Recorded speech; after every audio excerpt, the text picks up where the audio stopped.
My name is David Baker, and I wrote The Shortest History of Sex.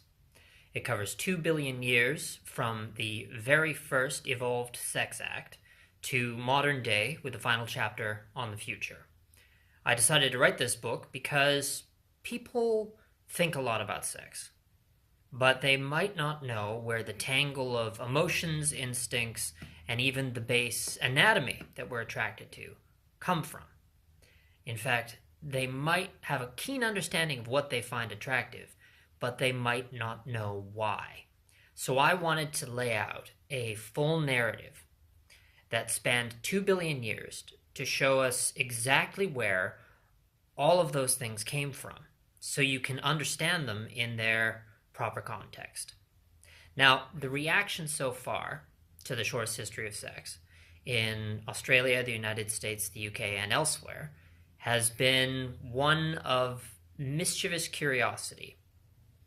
Once people realize that the book is not scandalously pornographic or anything like that, but meant to be an interesting exploration, they realize that there's this whole world that connects to us very deeply on a very visceral level that they can explore. So, the book is divided into 3 parts. The first one deals with 2 billion years ago to the evolution of primates, and that shows where some of the most basic fundamentals of sex, from anatomy and instinct and why we do what we do, comes from. From there, we take a close look at the evolution of primates. Monkeys, apes, our closest cousins, to have a very clear idea of where some of the more complex instincts come from and why they are there. It's all based in how our very distant ancestors lived their lives.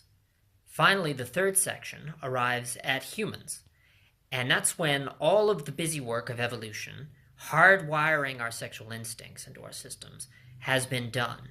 And now we've got several thousand years of culture interacting with nature, where people approach their sexual instincts in different ways, in different time periods and societies, from hunter-gatherers in the Paleolithic through agrarian societies in the ancient period, all the way to modern day.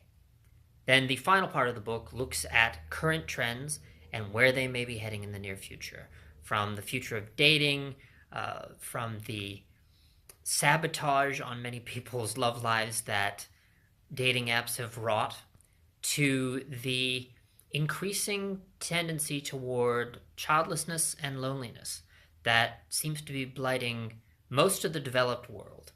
And those same trends seem to be occurring with increasing severity in the rest of the world that is currently modernizing and industrializing. So it ends with a look at the future and crisis, but also focuses on the individual. If you like the idea of this vast swath of sexual history, then feel free to pick up a copy. Thanks.